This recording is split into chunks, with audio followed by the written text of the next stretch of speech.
Welcome to The Journey, an online commentary on today's scripture reading with Seth Davidson.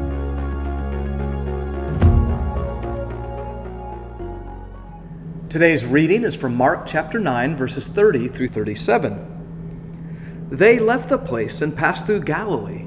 Jesus did not want anyone to know where they were because he was teaching his disciples. He said to them, "The Son of Man is going to be betrayed into the hands of men. They will kill him, and after 3 days he will rise." But they did not understand what he meant and were afraid to ask him about it. They came to Capernaum. When he was in the house, he asked them, "What were you arguing about on the road?" But they kept quiet because on the way they had argued about who was the greatest. Sitting down, Jesus called the 12 and said, "If anyone wants to be first, he must be very last and the servant of all." He took a little child and had him stand among them. Taking him in his arms, he said to them, "Whoever welcomes one of these little children in my name welcomes me, and whoever welcomes me does not welcome me, but the one who sent me." I want you to think for a moment about two people.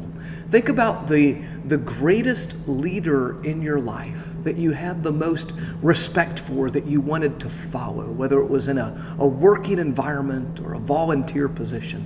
What's the best leader you've ever been around? And then conversely, what's the worst leader you've ever been around? Now, we're not face to face, so I'm not looking for names, but I want you to get a picture of both of those people, the best leader and the worst leader you've ever been a part of. Then I want you to think about what made them so strong in one case and so weak. Chances are it had to do with power and how they wielded their power and how they brought you and others into that power. And oftentimes what separates those great leaders from the really poor leaders is that our poor leaders have just organizational power. They have positional power. They're a CEO or they're a direct supervisor. They have a position in the hierarchy of the organization, and they have to rely on that for compliance. But the greatest leaders we're around, they have a sense of personal power. They may or may not have a title, they may or may not have a position, but there is something about their charisma, the way they treat people, the way they help you connect to the vision, the way they treat you and others as human, the way there's an overflow of compassion. And so just think about that idea.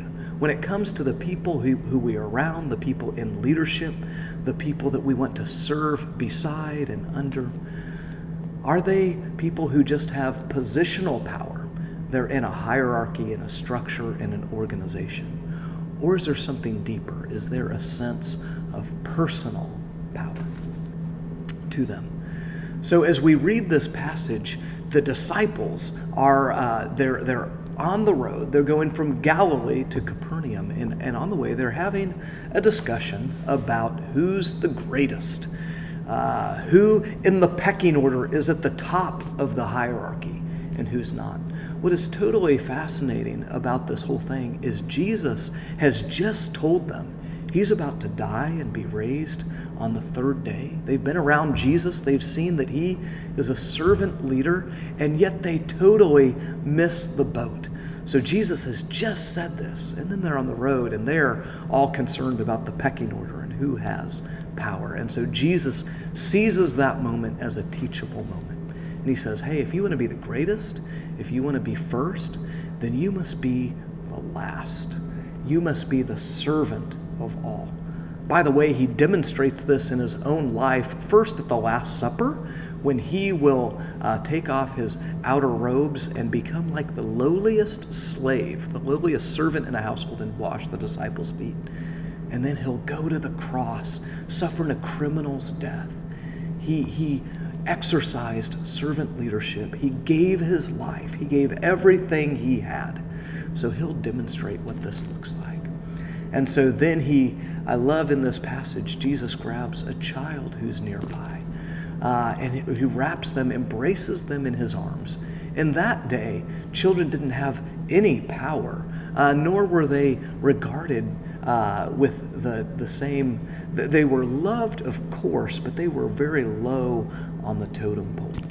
But Jesus takes this child and says, essentially, what we need to do is love those who are the least. We need to give our lives for them. And if we're doing that, we're honoring me, Jesus.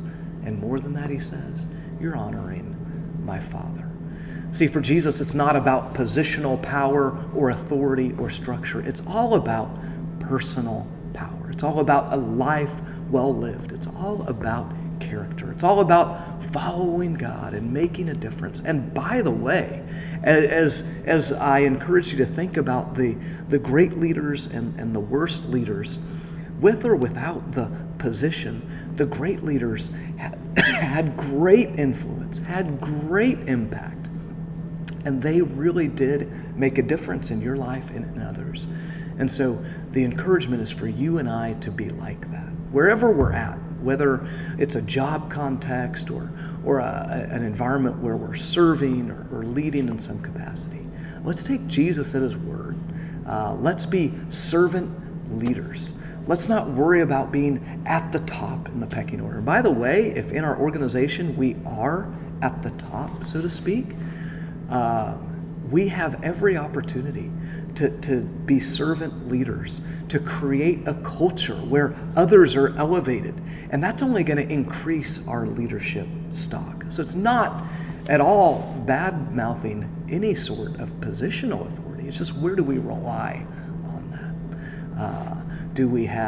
Are we people, are we men and women who have a sense of power and authority in who we are that comes from our character, that comes from our relationship with Jesus? And so as you look in the mirror, which one of those leaders or people are you like? The one who has a great sense of personal power that influences others to be their best? Or the one who has to rely on your position to cajole those around you to do your bidding, even if it's against your will? Jesus was the best leader who's ever lived. Let's listen to his leadership advice in this and in all things.